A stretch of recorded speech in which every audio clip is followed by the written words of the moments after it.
Come to Daddy. Wait, wrong clip.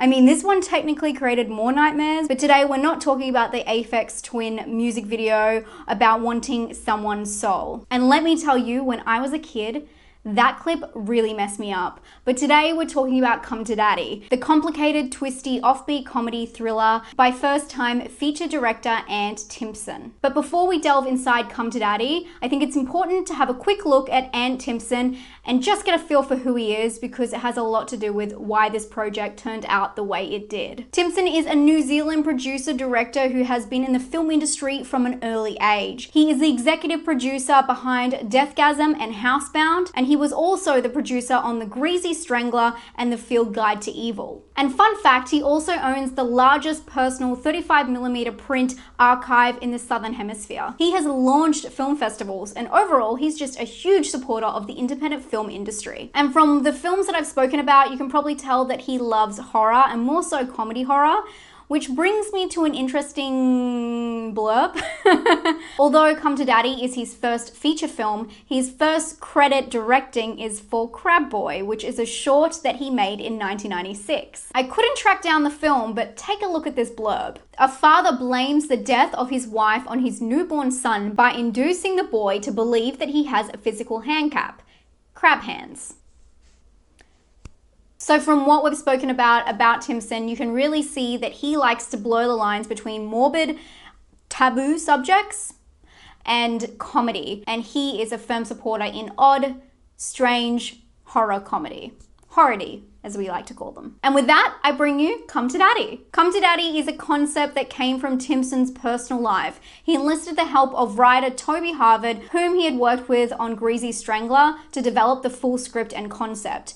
The film stars Elijah Wood as Norval, a troubled young man who was sent a letter by his estranged father who walked out on him when he was just a child. The film opens with Norval approaching the isolated home of his father for an overdue reunion. But things soon turn dark as Norval realizes he may be in danger. I would love to talk spoilers about Come to Daddy because this film truly changes gears up to the final scene, but I wouldn't want to rob you of that experience. If you have seen the trailer, I can assure you that the director was adamant not to reveal all. And the most unnerving part, which is my favorite part of the film, was not shown in the trailer at all. From the poster, the title, the memes, and Elijah's wacky haircut, I had expected something psychedelic, something loony. But what was delivered was an emotional yet quirky story about father and son. The film was not the high-energy, crazy ride I assumed, but rather a slow and strange film that took its time to unravel. As I mentioned, the film does change gears. One moment it is quirky and funny, and the next it's a slow burn and it's very unnerving. Unlike other films that are very predictable, this film is predictable but in a completely different way. The predictability factor lies in how each act will end, while it keeps you on your toes wondering how each character is going to react and adapt to the situations they're presented with. I love the humor in this film, and of course, humor is very subjective, but this quirky, strange, offbeat humor I love, and I loved all the characters. Starting off, you feel like Norval's character is going to be the weird one, then you meet the father, and then every single character along the way is just a little weirder than the last. A big part of this film reminded me of Kevin Smith's Tusk, which I love, but I know not everyone does love, but it also involves two strangers that are just so offbeat and on different levels to each other, meeting in an isolated cabin, and I really got those vibes. Again, this kind of quirk isn't for everybody, but it's something that I just find really charming. But as I said, with the director's background, this is written about his relationship with his father, and he really likes to draw on things that are dark and make them kind of humorous and, you know, make a joke out of them. And this film does touch on a lot of dark subjects. There's alcoholism and extreme violence, and the comedy acts like a comfort during these strange times, which, as I said, realistically is just how some of us cope. The cinematography for this film is beautiful, but the location and the set design is what really makes it shine. Somehow,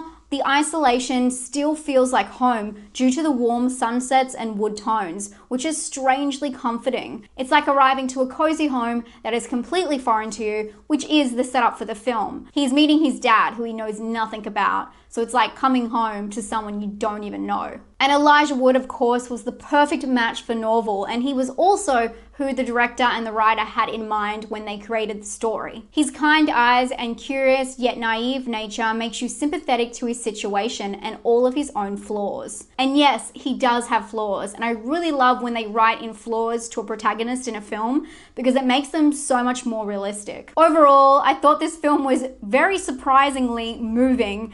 Norval's search for himself and his past really pushes him out of his comfort zone, and you see immense growth within his character. This film is a beautiful roller coaster that keeps its cards close to its chest, only revealing them at the right time. It's smart, slick, and sad, and to be honest, it's much slower than expected. It's a strange ride with a great, unexpected, emotional payoff. I'm gonna give this one a 7 out of 10. I was really surprised by this film, as you can tell, and I recommend it to you all. I give it a scare score of 5 for the violence and gore, and for originality, I give it a 7 for structure because it was all over the place, but in the right ways. Have you guys seen Come to Daddy? Let me know what your thoughts were down below. I really enjoyed this one and I wasn't expecting it. And those are always the best ones, I think, the hidden gems.